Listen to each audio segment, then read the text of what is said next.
Welcome to the Infinite Women podcast. I'm your host, Allison Tyra, and today I'm joined by historian Pamela Toler, author of, among other things, The Dragon from Chicago, the untold story of an American reporter in Nazi Germany. So let's start with an introduction to Sigrid Schultz. Sigrid was amazing. She was the Berlin bureau chief for the Chicago Tribune from 1925 to 1941, which means her career as bureau chief really tracks with the rise of the Nazis. She actually started working for the Tribune in 1919, right at the end of World War I, as foreign bureaus are actually first really being opened. She serves as a broadcast journalist for part of that time, toward the end of her time in Berlin. She had a 15-minute segment every Sunday night of news and analysis that went live from Berlin into America's living rooms. And there were people who made a point of showing up there on Sunday to hear what Sigrid had to say. She was one of the first American journalists to warn her readers just how dangerous the Nazis were. She was one of the last to leave Berlin while it was still possible to get out. And then she went back toward the end of the war, February 1945, as a war correspondent for both the Chicago Tribune and, unlikely as it may seem, McCall's Magazine. So I want to mention that your title, The Dragon from Chicago, is actually a reference to what the Nazis called her. And I always adore when people sort of reclaim these nicknames that are meant to be offensive. But then you're like, actually, no, this woman was a badass. And that Was a sounds. badass. Yeah. And, she got that title because she really pissed Hermann Goering off one day. They had tried to trap her as a spy fraudulently. They had delivered documents to her house that included plans for an airplane engine. And her mother called and said, "There's this funky package here." She went, she sees it, she knows she'll be arrested if she's caught with it. She's sure that the Gestapo is going to be there soon. She tears it up, she puts it in the fireplace and burns it down to ash. And then on the way back, sure enough, she meets people headed to her apartment. She steps right in their path and says, "Don't even bother. I burned everything. There's nothing there to find." But a little bit later, she's at a Foreign Press Club luncheon at which Hermann Goering is the guest of honor. And in case any of the listeners don't know, he was Hitler's right-hand man. He was also the architect of a plan to try and discredit foreign journalists as spies. So they're at this luncheon. It's being held to honor his second marriage. So it's supposed to be this big celebratory thing. She gets in his face and confronts him about the event in front of the entire foreign journalist community, and he just lost it and yelled at her, you're just never going to learn proper respect for authorities. I don't know what's wrong with you. It must be part of being from that crime-ridden city of Chicago. And then after that, he and his staff called her the Dragon from Chicago, and she really wore that title with pride. Well, you mentioned her mother. And when I saw, okay, American journalist in Germany, I sort of assumed that, she's someone who went there as an adult, but she actually lived in Europe for a fair bit of her earlier life. So could you give us a bit of a background Sure, on growing up and I guess how she ended up in the position that she was in? sure.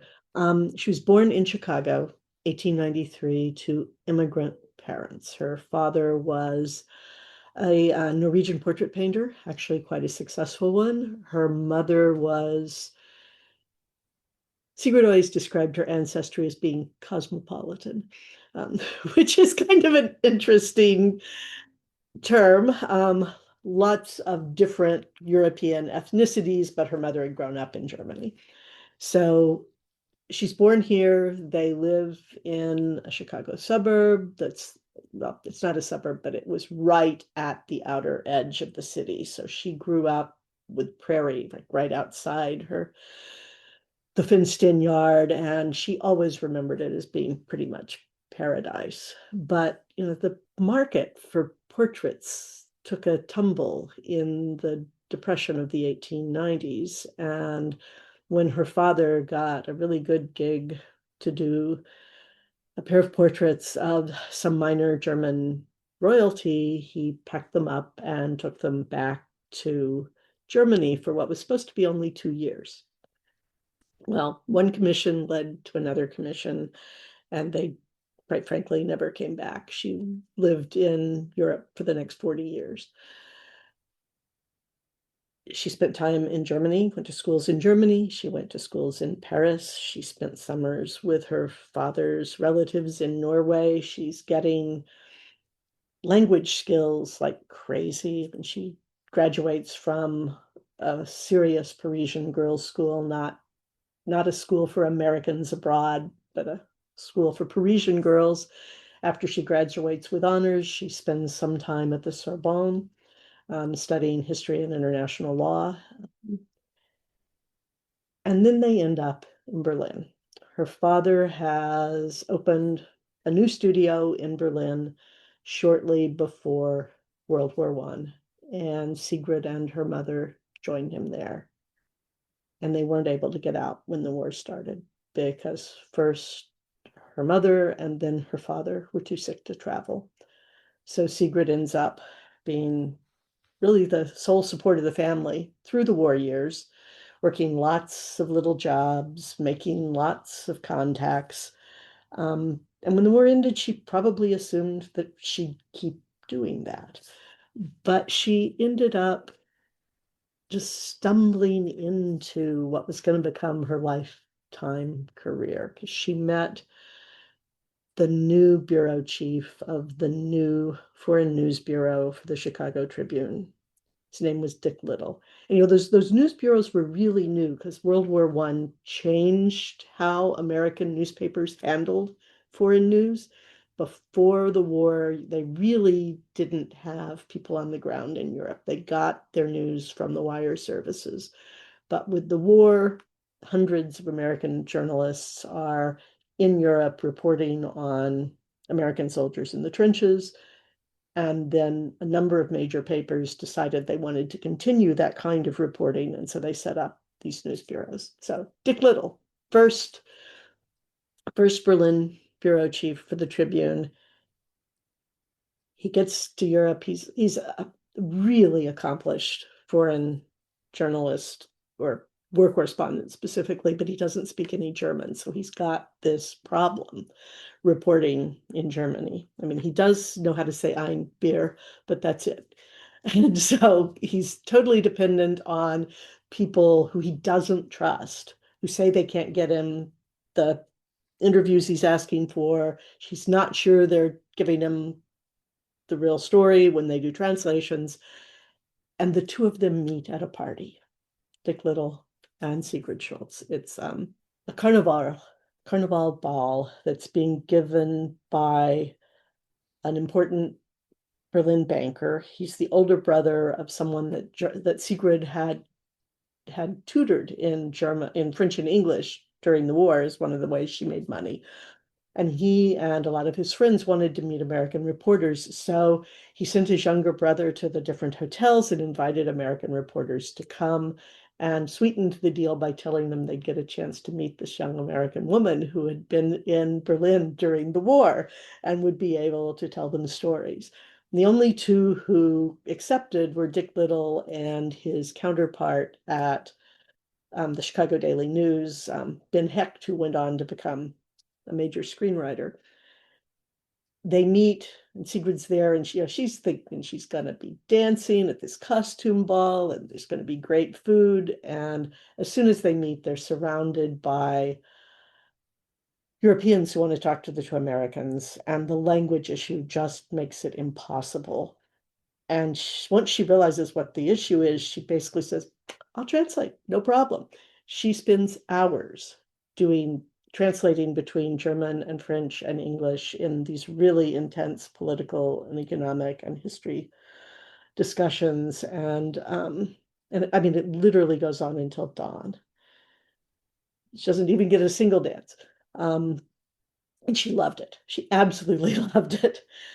And a few days later, Dick Little offered her the job as a combination translator and cub reporter for the Tribune. She didn't even ask how much it paid. She just said yes. It felt like she'd been training for that job her whole life. And she had. I mean, she was a reporter to the bone. I'm sorry, the fact that they sent someone to do a communication job in Germany, but he doesn't speak German. There were times when Colonel McCormick, who was the owner and publisher of the Tribune, actually made it a policy to send people that didn't speak the language. One of the stories that someone tells, not Sigrid, that he had, he called a meeting in Paris. All of his foreign correspondents are there. And he basically had them all stand up and said, okay, everyone who speaks French, sit down. Everyone who speaks German, sit down. He went through it. At the end, there's one guy standing, and he got the coveted job of roving reporter because that way he wouldn't be contaminated by any of these Europeans. What? Yeah, I know. And in point of fact, McCormick was relatively worldly, but he had his little ideas.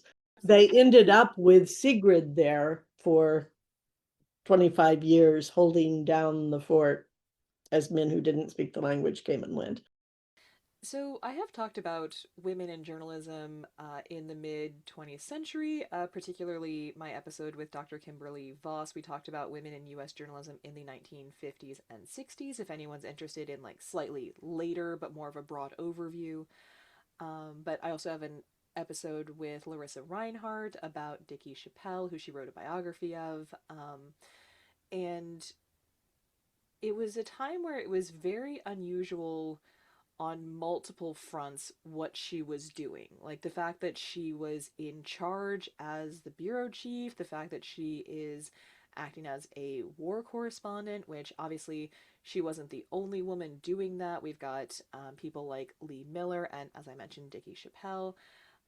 But being someone who was in that leadership position, she was very visible at this time, covering, you were saying there's economics and international politics, and even outside of war reporting, that is not an area that a lot of women were allowed to be working in at this time.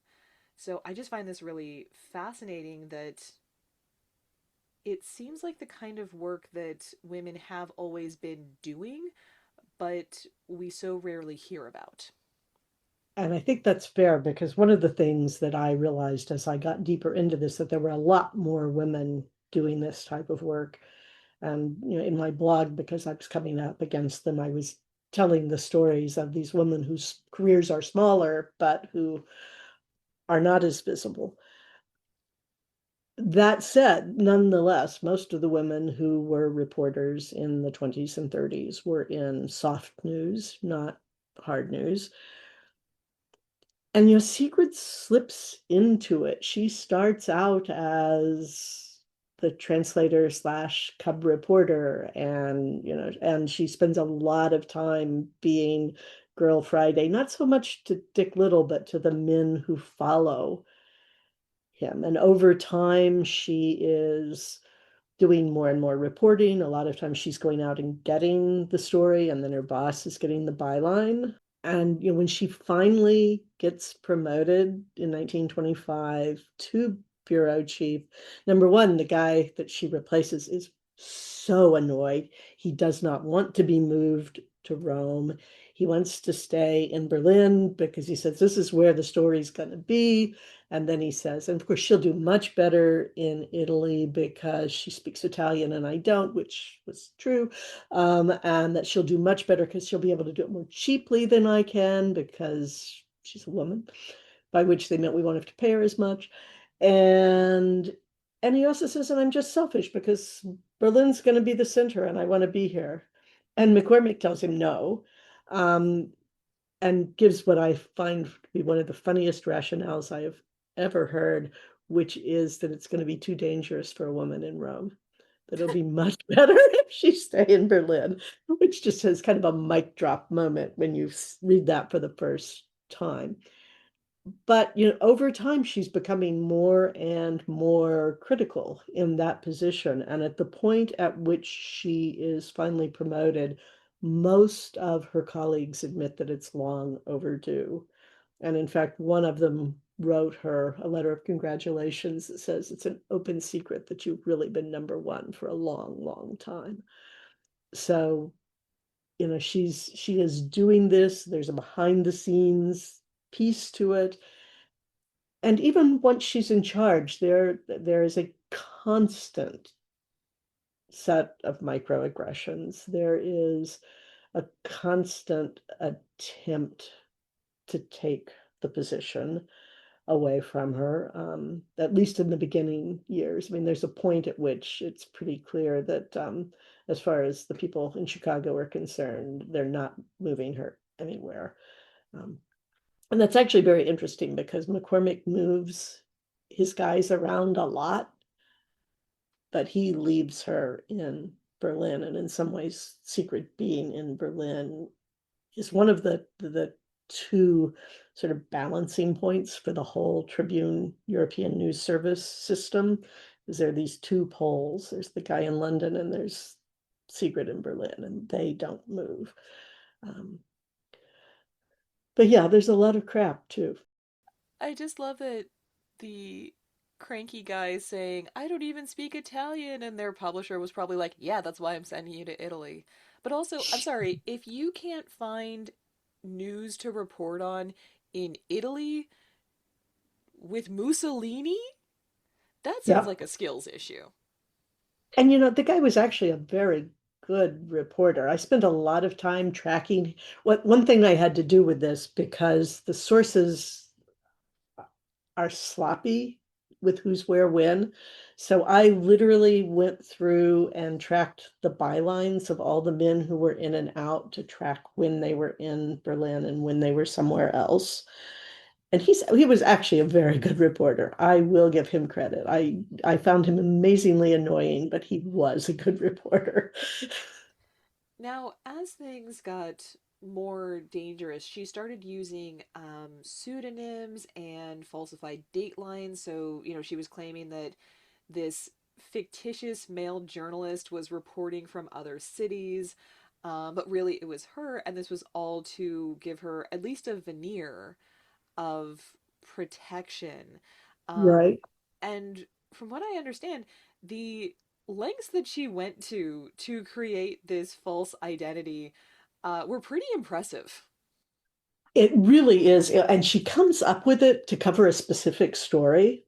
1936, September, the Chicago office sends a letter to her via Paris telling her they want her to write a in-depth report on the Night of the Long Knives, which had happened 2 years previously. It's the massacre of the stormtrooper leadership and anyone else that Hitler thinks is a potential political rival.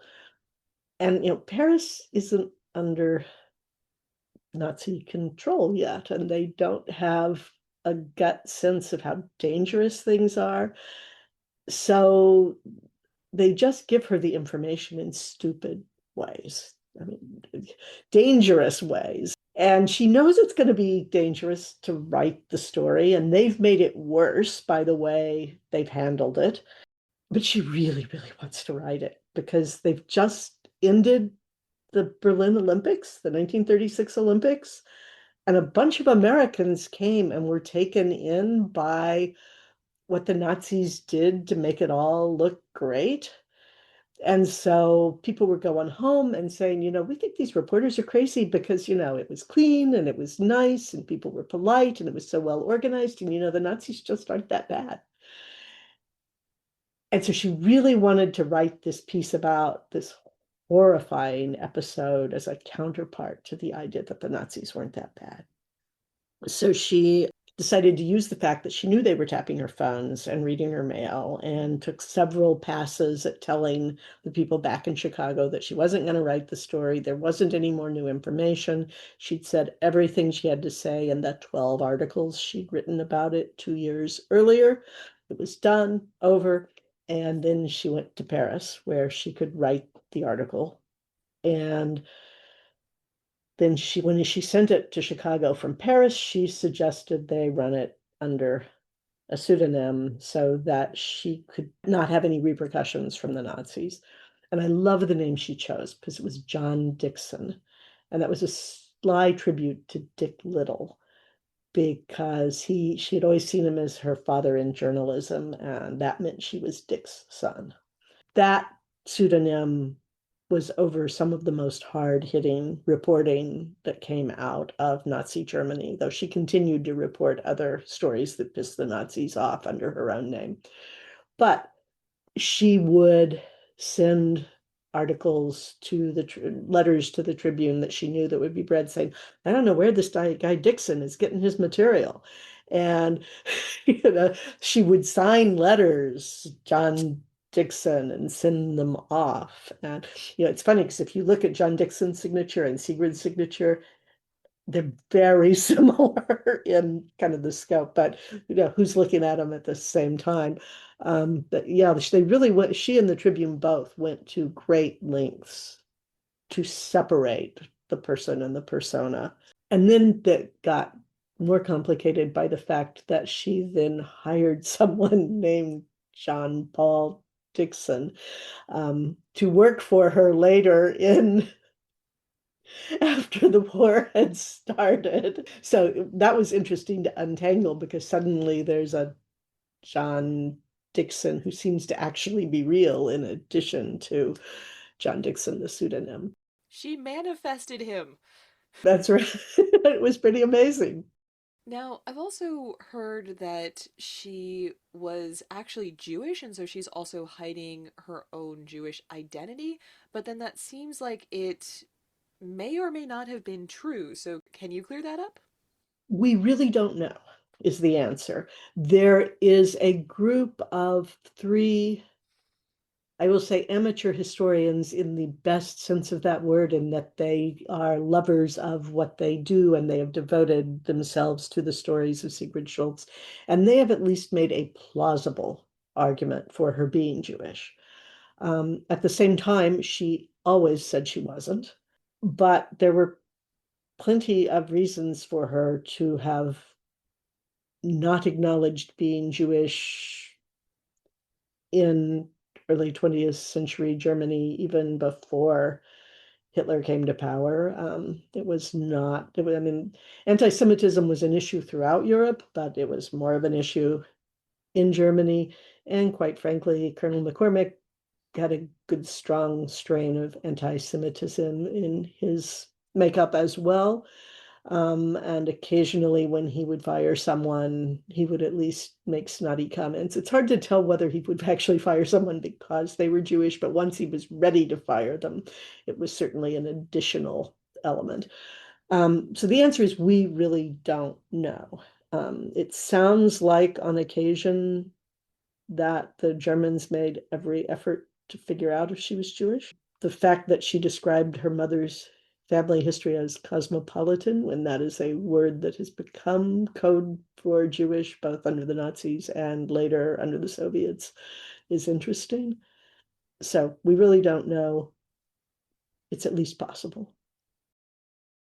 Now, more and more since the second Trump administration began, we've been seeing all of these echoes of rising fascism to the point that I actually visited the US in May of 2025. And I remember telling my husband before I left that I was like, this doesn't even feel like early Nazi Germany. This already feels like mid Nazi Germany, and we're only a few months in. And to connect that to Sigrid and journalism specifically, we know that there are such significant attempts to silence the media. As you mentioned, they tried to frame her for being a spy. Mhm. But there's also just the blatant censorship of media, both by the state and also in contemporary terms. We've got billionaire owners who are shaping the media landscape. I would say a lot of people really spoke out about the Jimmy Kimmel situation when he was almost canceled. But I remember thinking at the time, Stephen Colbert is still canceled. And in the case of Jimmy Kimmel, yes, you've got the head of the FCC making not even very veiled threats. Like, that was a pretty thin veil on that threat. But with Stephen Colbert, it was his own company that just decided to cancel his very popular show as a preventative measure. I think that there was a big corporate merger that had to get approved, and so there was sort of a, if not explicit, then implicit quid pro quo of, we're going to cancel this to make the president and his administration like us better and allow us to make this merger that arguably shouldn't have happened, because when we get these huge media companies, that's also very problematic because you're consolidating so much of how Americans get their news under one company, and, an even smaller handful of people shaping how Americans get their information. And so I guess I'm kind of wondering, is the current political climate and the people in charge on that side of the things more of a threat than the billionaire owners? Rich men's shaping the media landscape is not new.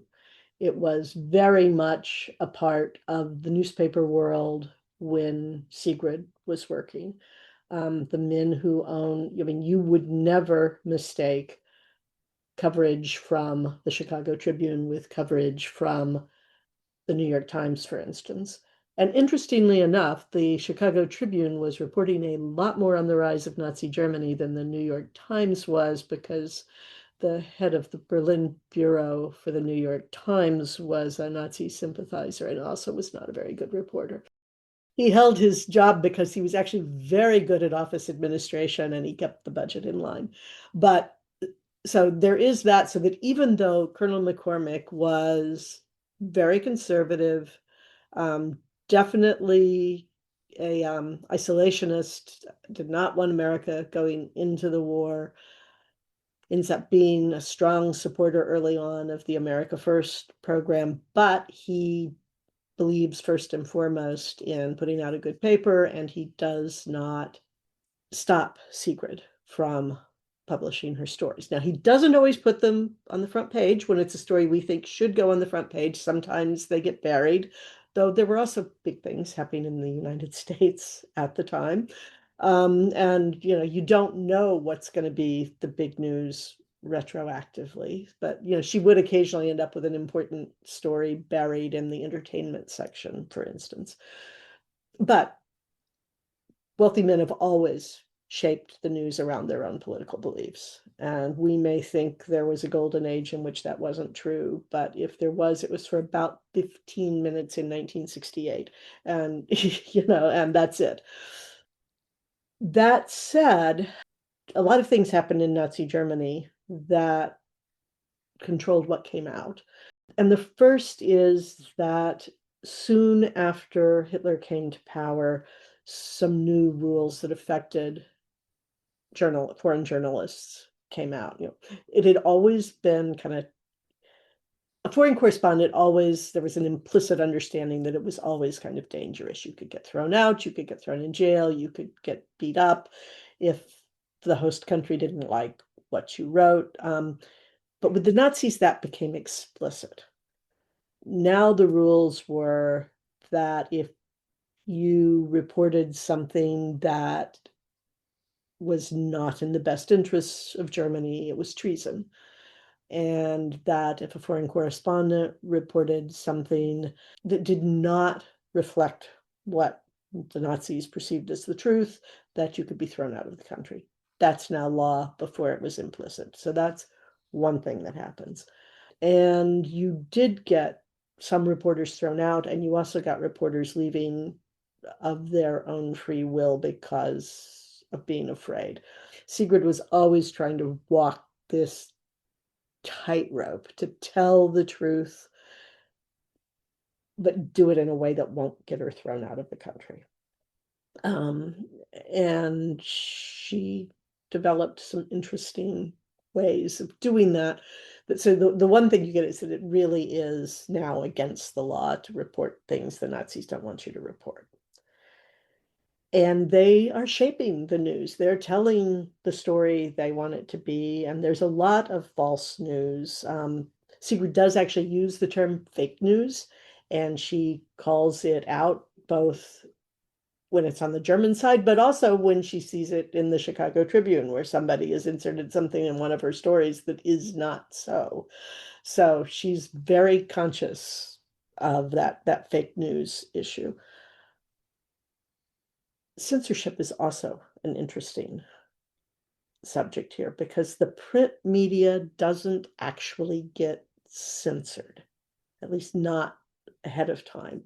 It gets censored after the fact, so that if you send a story and someone reads it later and doesn't like it, then they report back to the Gestapo that there's this story. And sometimes it's just Germans living in the United States who read something that pisses them off and they contact the embassy. Sometimes it's German officials who read something that they don't like. The first time Sigrid gets called into the Gestapo, it's 5 months after the Germans are in power, and she thinks she's going to be called in because she's been doing this real hard-hitting reporting on the Enabling Acts, which are a series of laws the Nazis pushed through the Reichstag that allowed Hitler to rule by decree and basically renders the Reichstag irrelevant. And if that doesn't send shivers down your spine, I don't know what will. So she thinks that's what she's there for. And instead, it's because of this relatively minor article that she published a couple of months before that someone was annoyed by. And admittedly, it was an ugly story, but it wasn't the Enabling Acts. It wasn't the Reichstag fire. It was not a big story. It was a small, ugly story. But she's really there to be given a slap on the wrist. And, she says, but they said, where do you get this information? And she says, it was in the German newspapers. And they're like, that doesn't count. You can't use that. So there's this after the fact censorship that happens.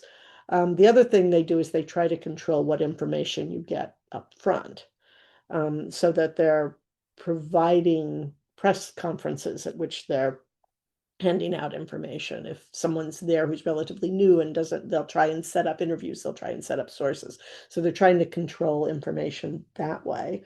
Censorship is much harder on the radio front, possibly because it's live. I mean, there you have to get your stuff approved by 3 different censors before it goes in. There's one time where she goes in, there's a story. She's reporting on a meeting that she went to that day at which Hitler makes some really amazing comments about not allowing manufacturers to profit from the war. And she includes it in her story because it's absolutely clear that's the big story, not what he was there for the meeting for. And she shows up with her copy that night at the radio station, and the censors say, no, we've got the official transcript. That's not in there. You can't say that. And at that point, it was early enough in the regime that there were still secretaries who would go and would take dictation at the meetings and then produce typescripts of the actual speeches and sell them to reporters.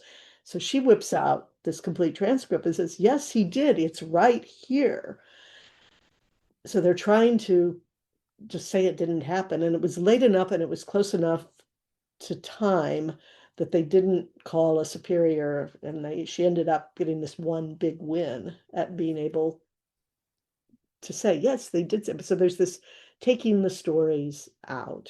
There's one point where they massacred her script so thoroughly that she just refused to go on the air, period. So there's the Germans are reporting false news to their own people, trying to stop foreign correspondents from getting the news out, and threatening them when they do get the news out. So there's layers and layers and layers of shaping the stories. Now, you mentioned that she obviously did eventually leave Germany and then later came back, but can you tell us what was her life like after that tenure as the bureau chief? The reason she doesn't go back until 45 is she ends up very ill. She catches what they called war typhus, and she was just supremely ill for several years. And then there was at a point where it wasn't quite clear where they would put her and what they would do with her once she was well enough to go back. But she goes back in February of 45. She does some amazing reporting in the death camps and on the war crimes trials at Dachau and Bergen-Belsen. The plan was that she would report from Nuremberg, but she went back to the United States for a speaking tour that she had been putting off and putting off. And while she was there, she stopped to talk to Colonel McCormick when she was in Chicago. It was something she always did. And while they were talking about the war crimes trials, he said, I think we've got some officers who should be put on trial too. And she just kind of went, guess you can't see my face on the radio. Sorry. She came to a dead stop and her jaw dropped. And I don't actually know that. But then what she said was, I'm sorry, Colonel, I just can't go along with that. And they changed the topic and they continued their conversation. And when she left his office, she went downstairs to the general manager and immediately resigned. And it was effectively the end of her career. Not technically, for the next, she could have gotten a job with one of the Tribune's competitors, but she was 53, which was a lot older then than it is now. She was in questionable health. Being a war correspondent didn't do anything to make that better. She was the only child of an elderly mother who needed to be taken care of. So she tried to cobble together a job doing freelance reporting related to Germany and to being a Central European specialist. For 10 years, she did regular reporting trips back to Germany for national magazines. She would be called on for radio or later television when they needed a German specialist to explain what was happening in Germany. But she really never quite made the transition to the post-war world. The the things that had made her so special in Berlin, her language skills and that network of sources really weren't a lot of use in the United States. And she never was really able to make the mental shift that Russia was now the big bad in the American political world, not Germany. And that really left her being a political dinosaur. And it's hard to be a political reporter when you're a political dinosaur. So she slowly faded into relative but not absolute obscurity. In the 70s, she ended up becoming a source. So younger journalists, younger scholars were coming to interview her about what it was like in Nazi Germany and what it was like working for Colonel McCormick and being a woman war correspondent and or foreign correspondent. And that was pretty exciting. There's some fascinating interviews that come out of that period, even though at that point she is definitely a cat lady. She's living in a little old cottage in Westport, Connecticut, and it's dirty because she's really not very interested in housework. And there are cats and there are unfiled documents, and yet they would come and see past all that for her very real charm and intelligence and just wit. So she faded, but she was never entirely forgotten. And she wrote a book called Germany Will Try It Again. She wrote it in between 1941 when she came back and 1945 when she went. Um, it's pretty much unreadable to for a modern reader. It's sort of part memoir, which is absolutely fascinating, part ranting, a certain amount of conspiracy theory, a certain amount of Germans are bad, bad, bad, bad, bad.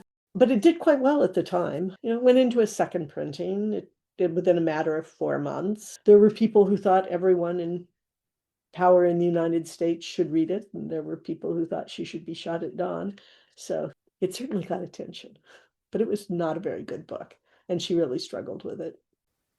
And with biographers, I'm always curious, what was it about this person? Because obviously she is a very fascinating individual. She is in a unique position for women in this time period. But what was it about her that made you say, oh man, I need to write a book about this woman? At some level, I think our subjects choose us. I was literally working on a proposal about a totally different woman when I stumbled onto Sigrid entirely by accident. Item was in my news feed one morning. This architectural salvage vendor had found a bunch of glass plate photographic negatives in the attic of a house that he had bid on being able to take useful stuff out of before they demolished it. And they were pictures from the end of the 19th century of a young woman and a really small child and a really big dog. And he went out to try and find out who they were. And it turned out that the little girl was Sigrid Schultz, and the woman was her mother, and the pictures were taken by her father. And then the punchline was, and she grew up to be this groundbreaking foreign correspondent. And I kind of, what? And went digging in, and I was hooked almost immediately. It just, in some ways, was such a modern story. And it really felt like it was a story that needed to be told right then. And she pretty much knocked the other woman off my desk and said, it's my turn. All the time I was writing, my editor would occasionally say to me, I really wish this book were a lot less relevant, because it just became more and more relevant as time passed. But it was just this sense that it was a story that needed to be told now about a really kick-ass woman. Join us next time on the Infinite Women podcast, and remember, well behaved women rarely make history.